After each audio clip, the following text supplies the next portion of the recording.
काल्पनिक पात्र हैं, वो हम नहीं कह रहे हैं, वो सुप्रीम कोर्ट कह रहा है कि वो काल्पनिक पात्र है, उनके नाम पे रखा जा रहा है, जो एक धर्म विशेष की आड़ को लेकर के। मैं तो ये बता देना चाहता हूं कि जो लोग राजकुमार जी के विरोध में बोल रहे हैं, उनको ये भी बता देना चाहता हूं कि सबसे पहले मुकदमा पवन के नीरज पे होना चाहिए कि वो एक धर्म विशेष को फैलावा दे रहे हैं।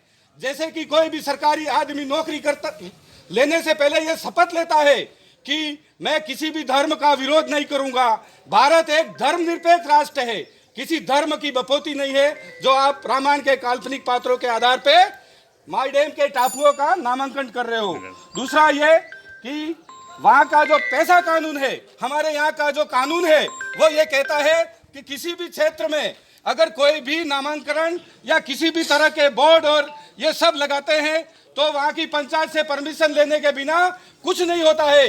हमारा यहाँ का बाहुल्य क्षेत्र 90% आदिवासी क्षेत्र है और जिन लोगों ने अपनी जमीनें को खो दी, मतलब उस माई डैम को बनाने पे, और आप एक काल्पनिकता के आधार पे उस टापुओं का नामकरण कर रहे हो, हमारे देश को कौन सी दिशा की तरफ ले जा रहे हो? एक धार्मिक उन्माद फैलाने के ले जा रहे हो। इसलिए साथियों, हमारे राजकुमार जी जो इस क्षेत्र के सबसे लाडले विधायक हैं, उन्होंने, आपने भी देखा होगा, आपने टीवी तो देखी होगी, अपन विधानसभा नहीं गए, लेकिन आज से पहले हमारे कई विधायक जो जा करके उस विधानसभा में पीछे वाली कुर्सी पे सो जाते हैं। ये हमारे विधायक ऐसे हैं तो हमारी जन की समस्याओं को लेकर के आज दिन तक आपने देखा होगा कि हमारे यहाँ से, मुझे भी ये पता नहीं कितने विधायक आए और कितने विधायक मर गए, लेकिन राजकुमार जी रोज जिसका नाम बच्चा बच्चा जानता है वो हमारी समस्याओं को लड़ने के लिए तैयार है।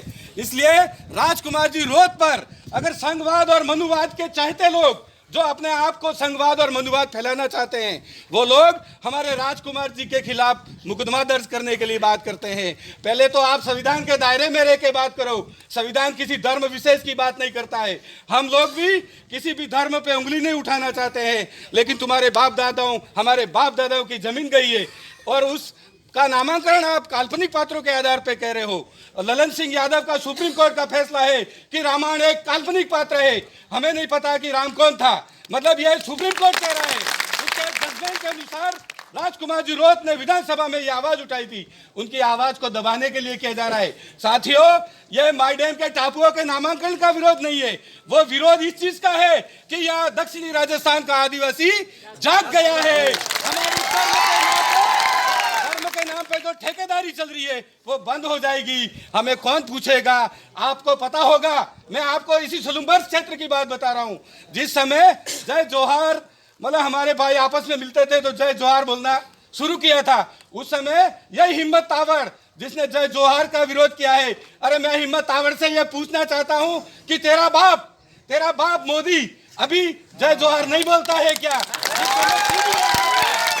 साथियों, हमें घबराओ मत, हमारे पे कई आंचें आएगी, लेकिन हमें संघर्ष करते रहना है और आपको किसी भी तरह से डरना नहीं है। यह मनुवाद और संघवाद आपको दबाने का प्रयास करेगा और आपको दबना नहीं है। जो दबाने का प्रयास करेगा तो आपको तेज गति से उफान लाना है। जय जोहार।